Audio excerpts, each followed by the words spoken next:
Olá, tudo bem, pessoal? Nós estamos aqui hoje para uma live bem legal, uma live diferente, né? Que a gente costuma fazer aí aos domingos, nosso Evangelho no Lar. Hoje a gente está aqui, tô vendo que o pessoal já está entrando. Boa noite a todos. Oi, Fábio e Sandra, muito bom ter vocês por aqui. E daqui a pouquinho eu vou estar recebendo uma convidada muito especial, uma trabalhadora da nossa casa de muitos anos, e ela vem falar com a gente sobre um tema que é um tema bem bacana, é um tema voltado, né, para o estudo das obras da psicologia, né, obras da série psicológica de Joana de Ângeles. E ela é uma estudiosa há bastante tempo, a gente já trabalhou juntas, nós fomos juntas monitoras do EJA, eu lembro que isso faz, acho que uns 10 anos, e ela vem aqui então contar pra gente. Deixa eu só ouvir a mensagem dela rapidinho, porque talvez ela esteja tendo algum probleminha de conexão. A gente começou uns minutinhos antes, justamente para resolver qualquer eventual probleminha de conexão que a gente possa estar Eu não sei tendo. como é que eu vou viver com esse tal de teleprompter, não sei se... Ah. Então ela tá aqui comentando comigo que tá tentando entrar. Vamos esperar só mais um pouquinho. Carla, se você já estiver por aqui, você clica no botãozinho ali que tem um botãozinho, deixa eu ver se eu te acho aqui, ainda não tá. Quando aparecer para você um botãozinho de solicitar, você clica nele, tá? Tô dando uma mensagenzinha para ela que eu estou aguardando. E a gente já começa. Então, gente, tem um artigo que a gente publicou ontem no blog da associação sobre esse tema. E eu convido todo mundo que está aqui a já ir lá no blog da associação, que é aefc.org.br/category, tá? Em inglês, né? Category, com esse Y no final, /notícias. E lá tem vários artigos sobre vários temas das palestras doutrinárias da casa. Um outro jeito de entrar também, se você for só em aefc.org.br, clica lá no Notícias ali no cantinho também. Ó, a Carla já entrou por aqui e lá nesse artigo, gente, que foi produzido por uma trabalhadora da casa que é fantástica, faz uma pesquisa muito legal, que eu tô colocando a Carla aqui com a gente, então, daqui a pouquinho. E a Ana Maria faz todo um resumo sobre essa obra que a Carla tá aqui hoje para contar pra gente, né, Carla? Boa noite. Oi, boa noite. Entrou certinho, deu tudo certo? Tudo certo, e a gente ainda tá um minutinho, né? Antes do Na horário hora. combinado. Ó, agora que virou Beleza. 7 horas, você foi super pontual, Carla. Obrigada. Que bom, que bom. Muito Então, bom. tudo Carla, certo. eu tô contando aqui pro pessoal que já tá com a gente que a gente tem, então, esse artigo que foi publicado ontem no blog e que ele se baseia nas tuas palestras sobre o Jesus Atualidade, né, que é a primeira obra da série psicológica de Joana de Ângeles.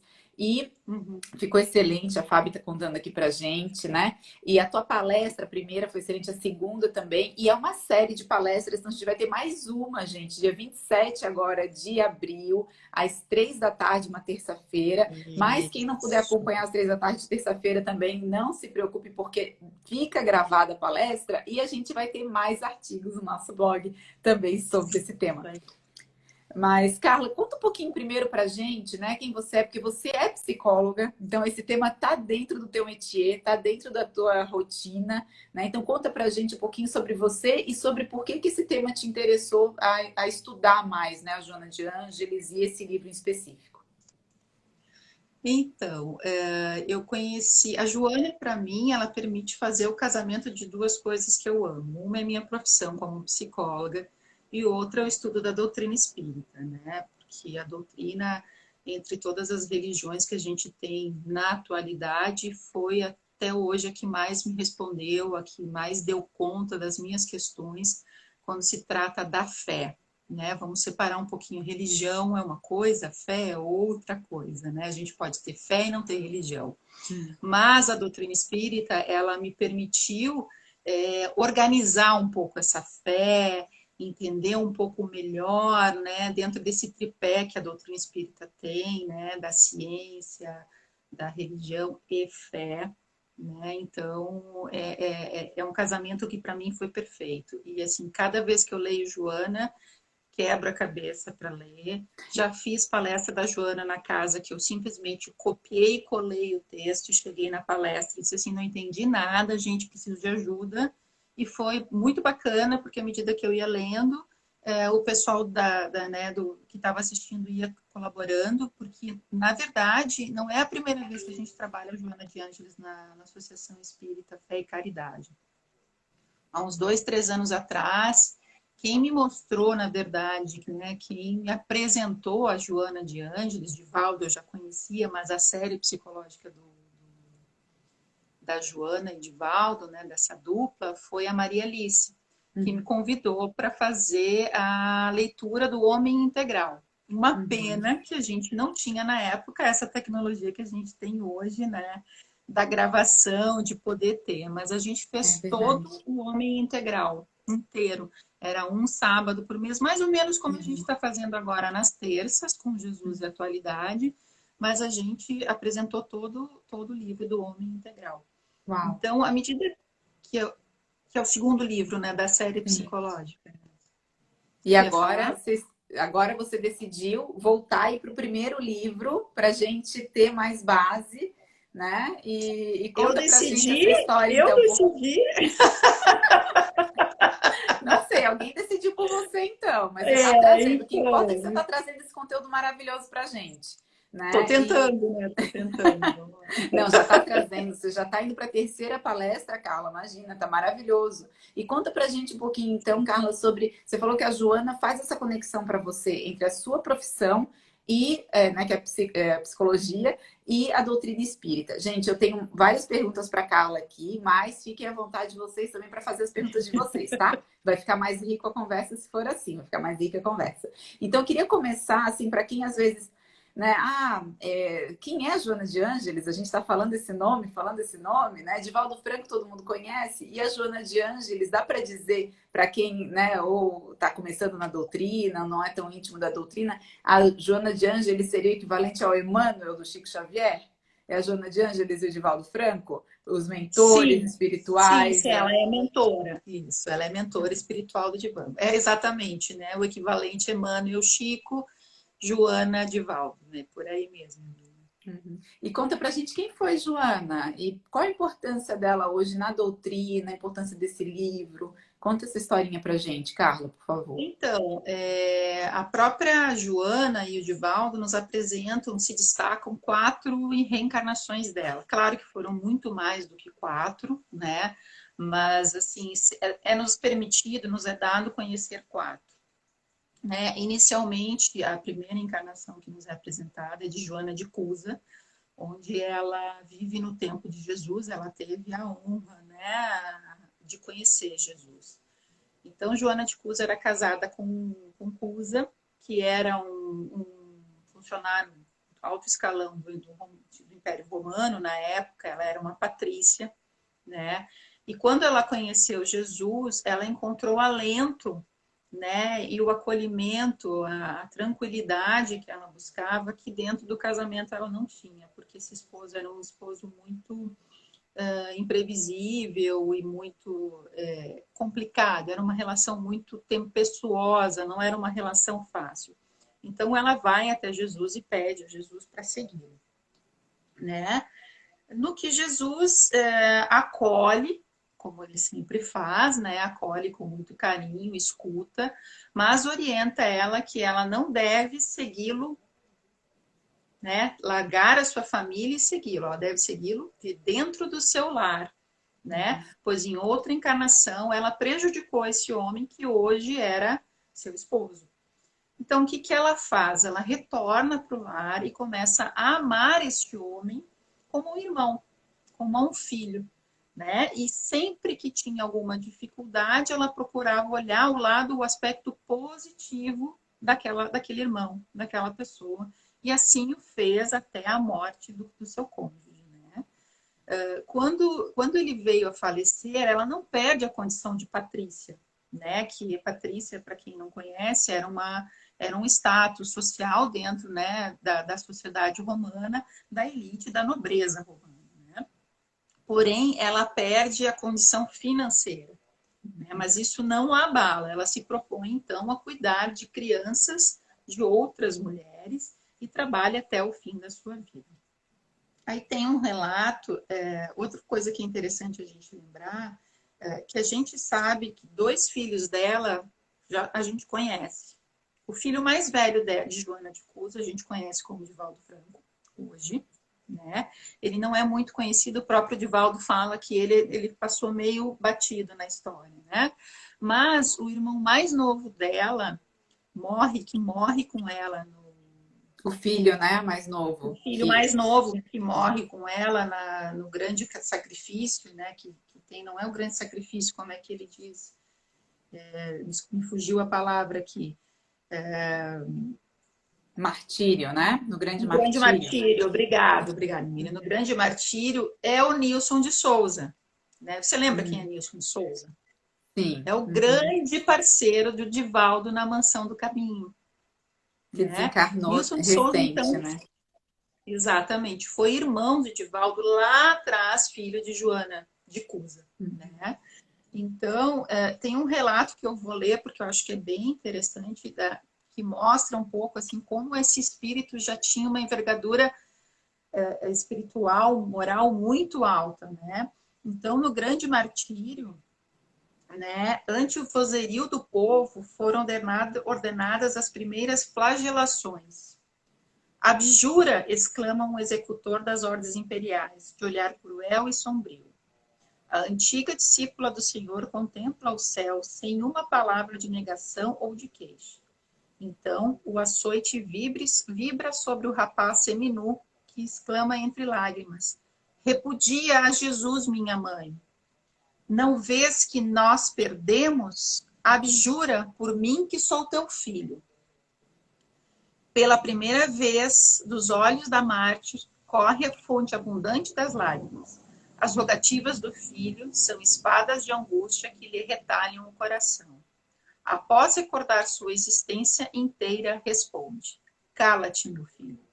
Jesus era puro e não desdenhou o sacrifício.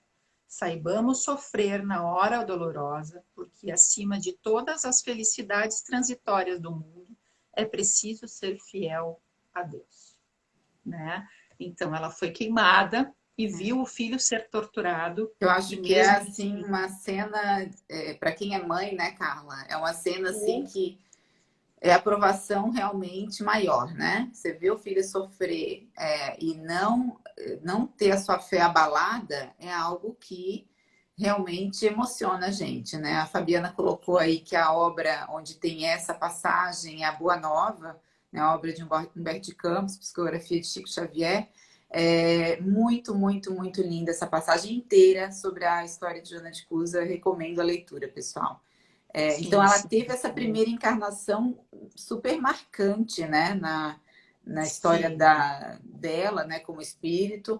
E depois ela teve outras encarnações também, né, Carla, que são bastante marcantes nos períodos em que elas aconteceram, em momentos também que ela passou provações, né, da fé dela.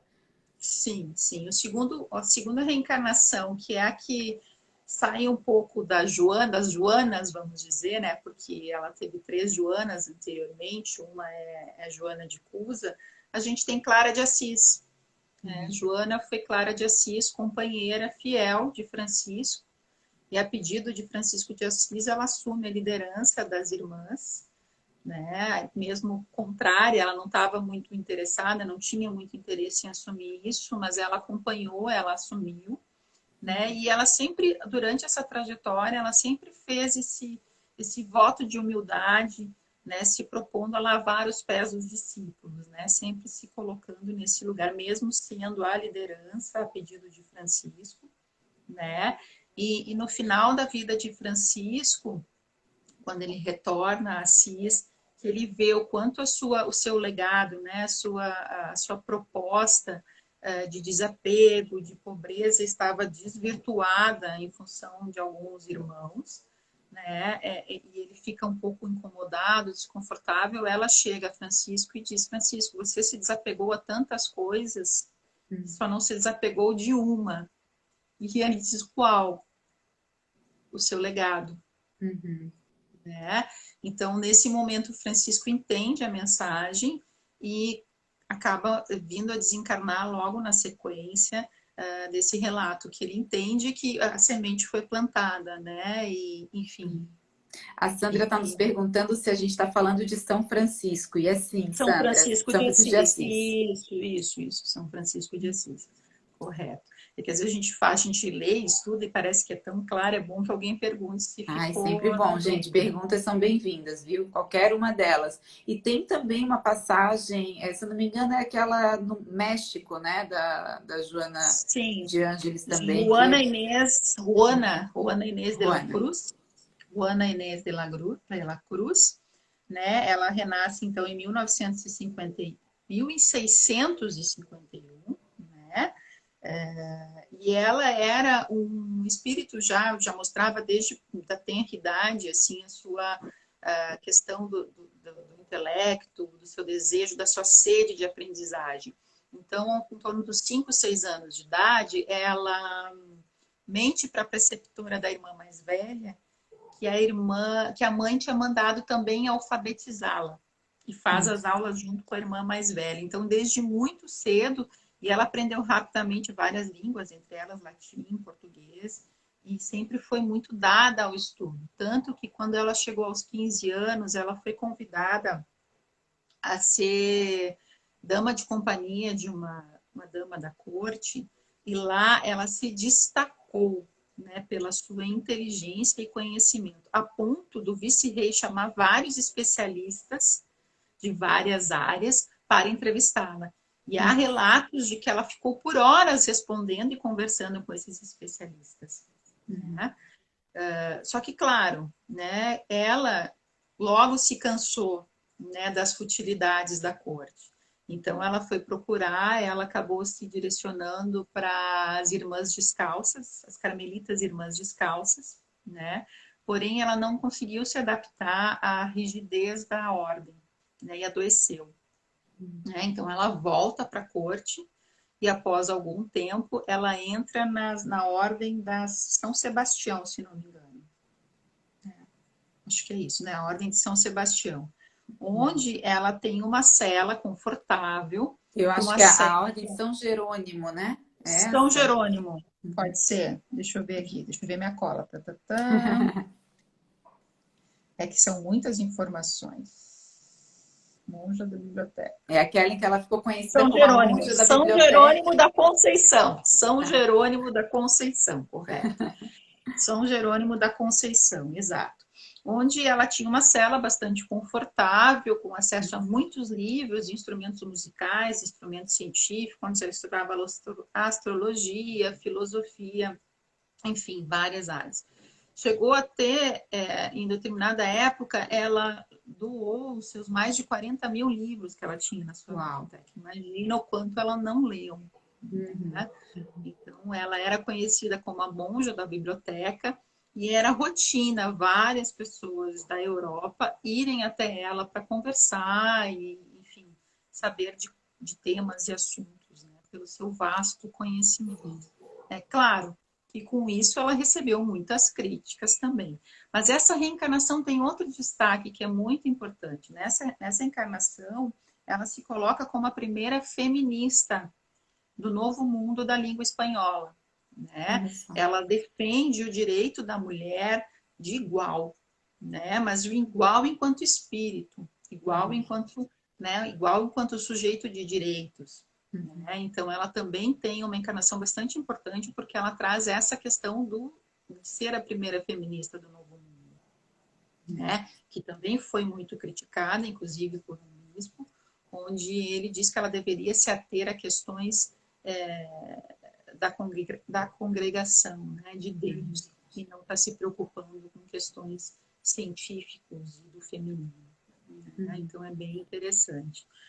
Nessa encarnação, então, ela vem morrer aos 44 anos devido à peste, porque houve uma grande pandemia de peste no México na época, e onde ela se dedicou a cuidar das irmãs doentes e também veio a contrair a peste e morreu aos 44 anos. Então, aí a gente está na segunda Joana, né? E, finalmente, a terceira Joana, da Joana, né, que ela reencarna em torno de 1761, como Joana Angélica de Jesus. Ela reencarna no Brasil, em Salvador. Ela é filha de uma família abastada e vai para o convento aos 21 anos. E ela é conhecida como uma das mártires da independência, porque alguns soldados portugueses alcoolizados tentam invadir o convento, né, para violar as jovens moças que lá residiam, que lá estavam, e ela se posta na frente desses soldados e dizem que eles não vão entrar se entrarem só sobre o cadáver dela. De pronto, um soldado apunhala com a baioneta e ela morre. Né? Com esse evento, com esse ocorrido, os soldados, né, acabam mudando, né, se dissuadindo da ideia de prosseguir com a invasão, ao mesmo tempo que esse ato permite dar chance às irmãs de escaparem por um secreto para outro convento, né? Então, na linguagem atual, a gente pode dizer que não é fraca, né? Não é um espírito fraco.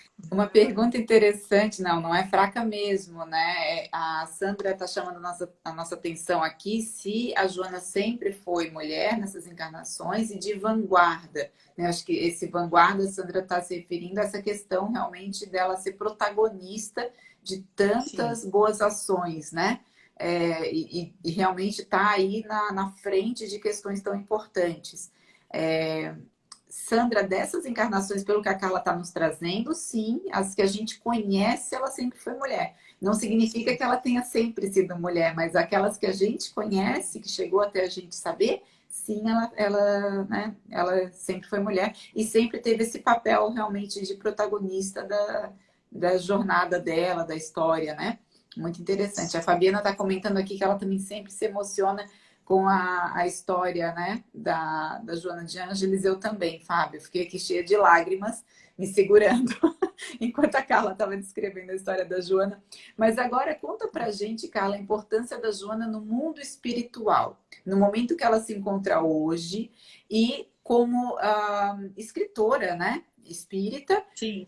por intermédio do Divaldo Franco, né? Ela teve um papel importante na formação do Divaldo como médium também. Quem assistiu o filme sobre a história dele acompanhou, né? As repreendas que a Sim. Joana fazia a ele sobre a disciplina dele, sobre a necessidade dele se preparar e de estudar, né? Era como uma mãe mesmo, puxando ali Sim. as rédeas para que Sim. ele Me fosse para o lembra caminho bom. a disciplina de Emmanuel É com do Chico Emmanuel. Xavier É, também, né? Aquela coisa da realidade e do limite de forma amorosa, mas porém não deixando de ser dado, né? Enfim, a Joana, ela estagia, né? Ela vive em uma colônia próxima à Terra, né? E ela tinha, então, existia um projeto de se construir um espaço onde pudesse, de forma imperfeita, realizar os acolhimentos que eram realizados, né, no mesmo molde que eram realizados nesse local onde ela estagiava, onde pudessem ser acolhidos sofredores, pessoas necessitadas, né? Então, é aí, né, com a encarnação de vários companheiros dela ao longo da sua jornada, como a gente tem exemplo de Divaldo e do Nilson de Souza, né, que nasce então a Mansão do Caminho. Não é a troco que a Mansão do Caminho, não é do nada, né? Aquele espaço onde hoje está a Mansão do Caminho, ele começou a ser preparado para receber a Mansão do Caminho mais de 100 anos antes da materialização, vamos dizer assim, né, do nosso plano da Mansão do Caminho.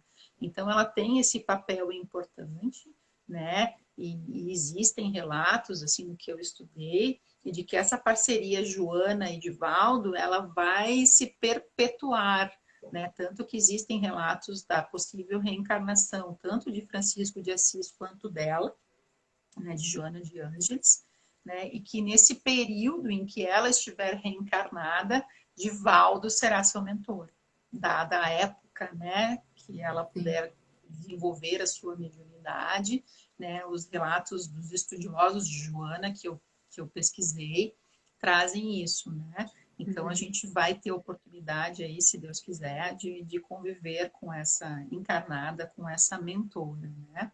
Nossa, que Mas, enfim, privilégio será. E o livro, Carla, entrando agora na série psicológica, na contribuição que talvez seja das mais marcantes, né, da Joana, das psicografias, até do próprio Divaldo, né? O Divaldo tem muitas sim, contribuições fantásticas. Hoje, a gente teve uma palestra às 3 da tarde na casa com a Sandra Lemos sobre um trecho, né, de Amélia Rodrigues, muito lindo, também por intermédio de Divaldo, chega essa obra linda para gente. E a Joana vem junto ao Divaldo trazer uma pesquisa muito densa e muito importante a respeito de nós como seres imortais e de como a gente lida com as nossas emoções. Então, sim. como é que Jesus e a atualidade traz para a gente esses conhecimentos? A gente agora já conhece os autores, né? Um pouquinho mais, então dá para a gente entrar na obra. Conta pra gente sobre essa obra, Carla, e por que ela é importante Então, do ponto de vista da foi, psicologia e da doutrina. foi durante a psicografia do Homem Integral que o Divaldo começou a perceber que ela estava entrando num campo mais diferente do padrão anterior, vamos dizer, né? Que ela estava se utilizando de conceitos da psicologia moderna, né? Então ele começa a questionar e aí ela traz que sim, que o grande objetivo da série psicológica é fazer a costura da psicologia moderna com os conceitos da doutrina espírita, com os conceitos trazidos por Allan Kardec. Então ela vai, né, se utilizar, ela vai beber de alguns teóricos da nossa psicologia moderna, em destaque de duas linhas, né? Uma é do Jung, né, do Carl Gustav Jung, que é um dissidente de Freud, né, Sim. que buscou essas questões mais da religiosidade, a sua teoria traz a questão do inconsciente, traz a questão da religiosidade, né, e ele arranha, né, ele se aproxima da questão da reencarnação, né.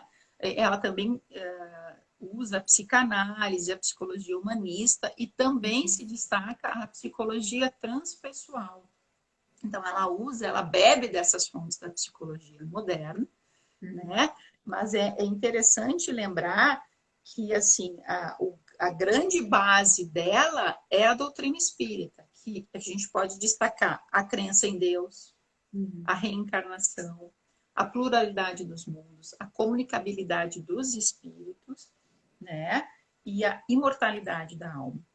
Então, a série psicológica nada mais é do que essa grande costura que a Joana vai fazendo com a gente passo a passo. Ela busca, dentro da teoria da psicologia, dos teóricos da psicologia, essa costura, né, com a doutrina espírita.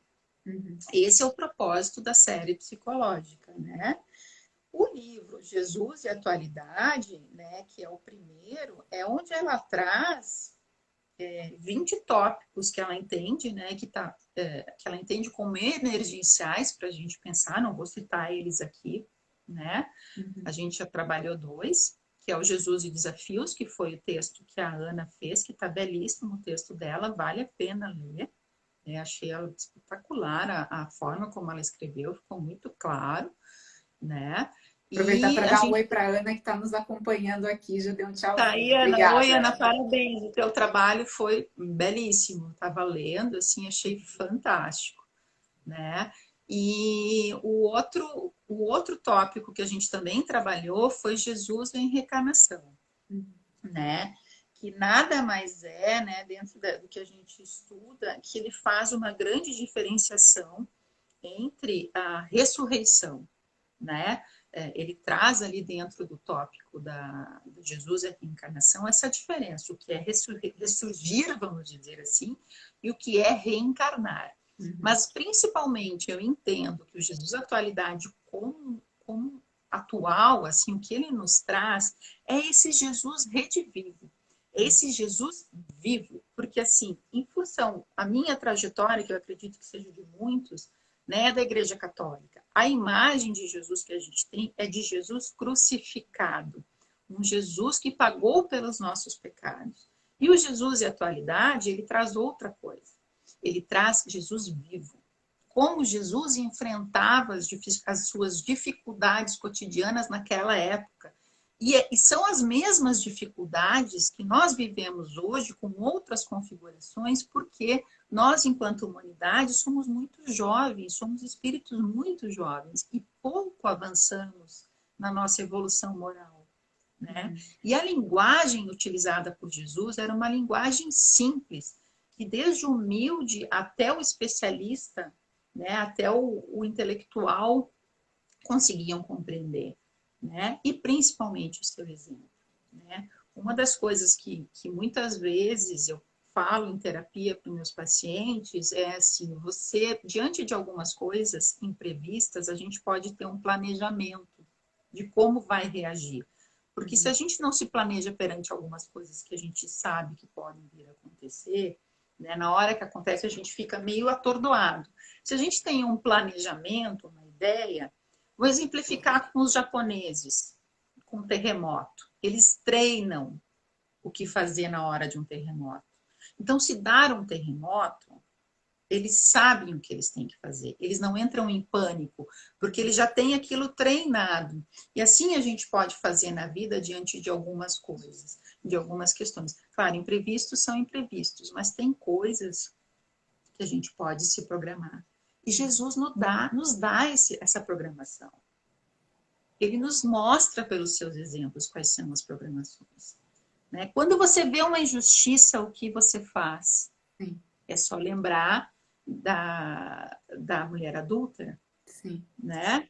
Como você julga ou você reflete sobre a sua ação? Né? Como é que você vai se postar frente a alguma dificuldade, em frente a uma injustiça? O que Jesus fez frente a tantas injustiças que ele viveu ao longo da sua história? Né? Como é que ele se portava perante algumas dificuldades do outro e que ele sabia que podia ajudar? Né? Então, esse planejamento, essa forma, essas fórmulas, vamos dizer assim, Jesus nos dá com seus exemplos. O problema é que a gente tem que lembrar que ele está vivo. Né? Que eu acho que é o convite mais maravilhoso que a Joana nos faz, Joana e Divaldo nos fazem. Assim. Ele está vivo. E é dele vivo que a gente tem que lembrar, não crucificado. Crucificado é só uma etapa da vida que ele nos mostrou uma coisa. Né? Mas assim, lembrar dos seus exemplos, da sua rotina, né? E aí a gente vai ver aí na sequência, não vou falar nada, né? Como é que é olhar para Jesus e a humanidade, que é o tema que a gente vai abordar Eu ia perguntar isso para você agora. Estou super curiosa sobre as cenas dos próximos capítulos. Nosso tempo está esgotando. Tá muito gostoso de te ouvir, Carla. Eu tô assim, tô me sentindo, gente, desculpa, não é apatia não, tá? É paixão, assim, eu tô aqui, tô me sentindo espectadora, embora devesse estar aqui te inquirindo mais, te entrevistando, mas é que tá gostoso demais te ouvir. Mas então vou fazer uma perguntinha, para ser a perguntinha final. O próximo tema que você vai tratar, gente, dia 27 de abril, imperdível, às 3 da tarde, na casa ao vivo aqui no Instagram, no YouTube e também no Facebook, né? Onde você quiser acompanhar. A Carla vai trazer o terceiro tópico. O segundo tópico, que é Jesus e Reencarnação, já está sendo produzido, vai para o nosso blog já já. Então aguardem. A Carla já falou disso. E a gente vai ver, então, Jesus e humanidade, é isso? Isso, Jesus e humanidade. É o próximo. E o que traz, assim, um pouquinho só, Carla? Só uma frase. O que a gente vai ver? O que se imagina de Jesus e a humanidade, né? Vamos pensar na gente enquanto humanidade e qual é a lição que Jesus nos traz, né? Com relação a nós, seres humanos, né? A nossa superação do egoísmo, do orgulho, das vaidades, das dificuldades, né? Então, a gente como sal da terra, né? A gente como corresponsáveis de fazer Jesus... esse mundo evoluir, fazer esse mundo melhorar a partir de dentro da gente. É isso que me vem à mente.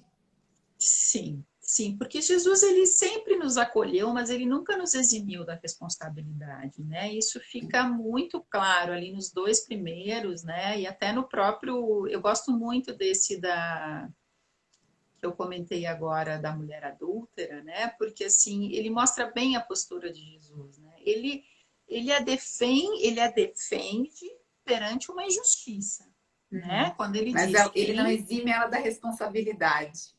de forma alguma, ele olha para ela, vá, mulher, e não peques mais, né? Então, assim, pensa, reflita no que aconteceu agora e nas consequências e não repita. Eu vou Aprenda deixar com uma isso. deixa aqui, vou deixar a deixa, olha eu. Eu vou colocar uma deixa aqui nos comentários depois que esse vídeo ficar no nosso Instagram, pessoal, o link do artigo sobre essa palestra da Carla, que conta o que acontece com essa mulher depois.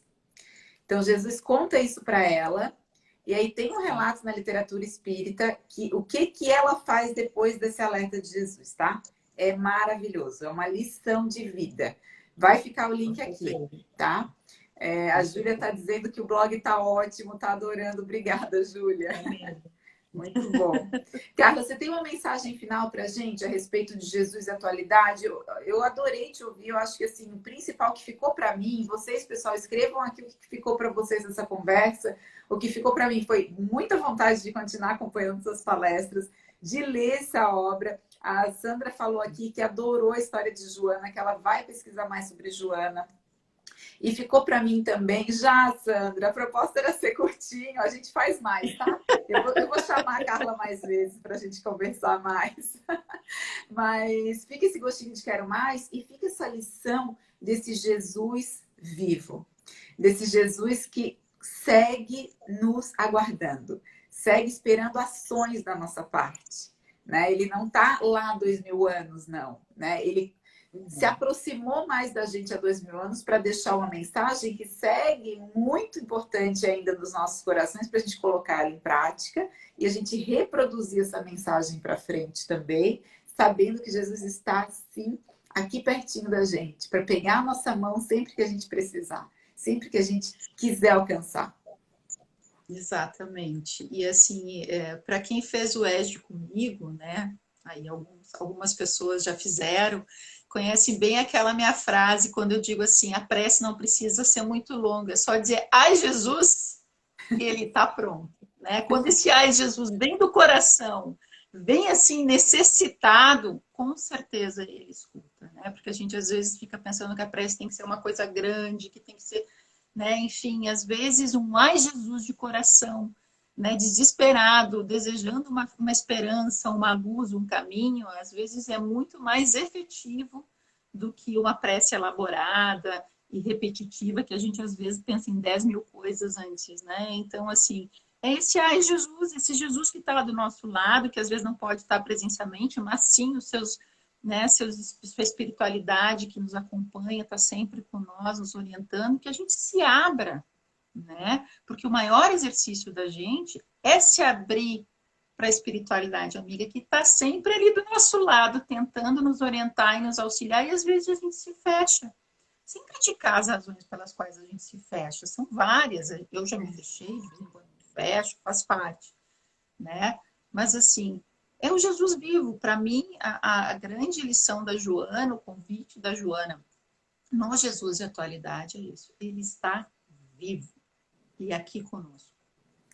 Carla, muito obrigada, querida, por essas Obrigada a palavras, você. pela inspiração. E para a gente encerrar, então, fazer uma prece curtinha, pedindo esse ai, Jesus, para que a gente consiga trazer esses ensinamentos para a nossa prática do dia a dia, trazer esse Jesus vivo e essa boa nova para cada ação, cada pensamento que a gente tenha, cada interação que a gente tenha com as pessoas ao nosso redor, na família, os amigos, as pessoas do trabalho, a gente traga o que Jesus faria mediante esse problema, mediante essa questão, mediante essa dificuldade, que essa seja uma pergunta que nos guie de agora em diante.